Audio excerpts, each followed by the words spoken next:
welcome to our show Every Culture on Union Cast channel. I am Salma and I will be your host for the show.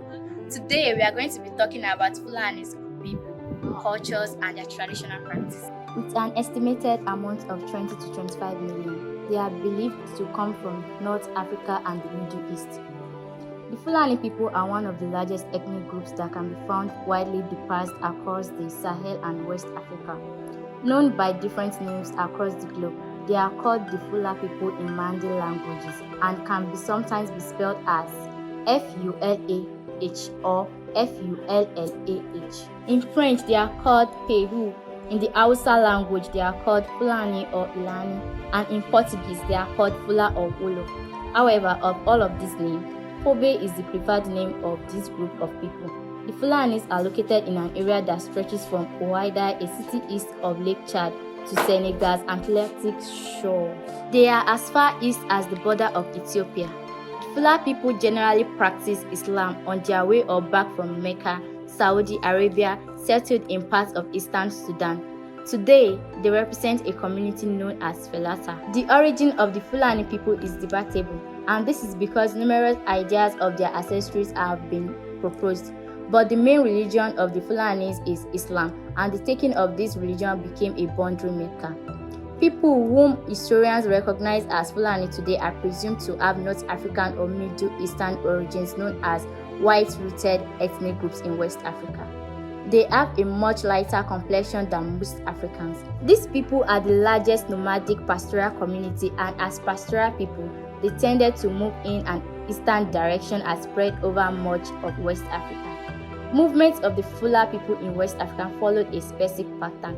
At first, their relocation was peaceful, but after some time, the Fulanis became angry and resentful at being ruled by people they deemed as pagans or imperfect Muslims.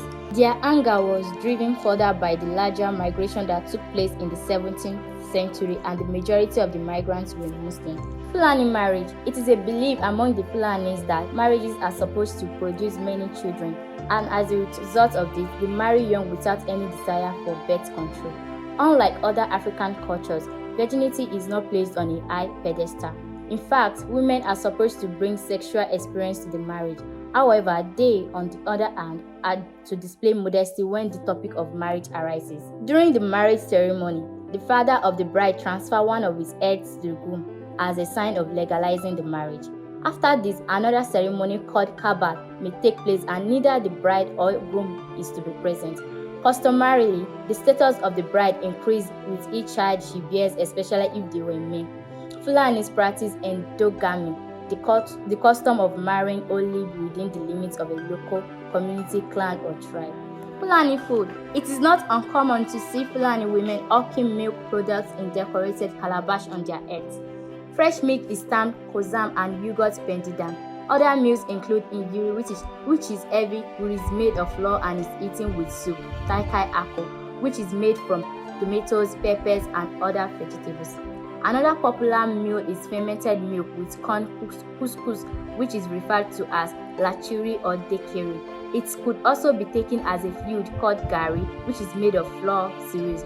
On special and specific occasions, they eat meat. Milk, goat cheese, and millet with dates are pounded together to produce a thick beverage. Fulani mode of dressing. Their mode of dressing depends on the region they come from. The Fobe Wodababe wear long flowing embroidered or decorated robes which are always very colorful.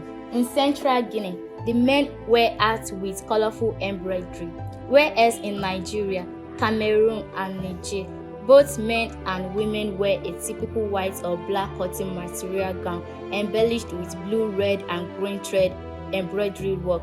This style varies with sex and region. The men wear a hat that tapers at 3 angular tips, and it is called nopire. Women decorate their hair with beads and carry shells.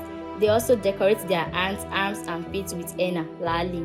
Fulani men wear solid color shirts and trousers which go down to their lowest calves. They carry walking sticks across their shoulders with their arms resting on them. A typical Fulani can be easily identified by the markings on his or her face, around their eyes, mouths, and foreheads for men. Alright guys, thank you for watching. I hope you learned some new things about the Fulani. Don't forget to like, comment, and subscribe.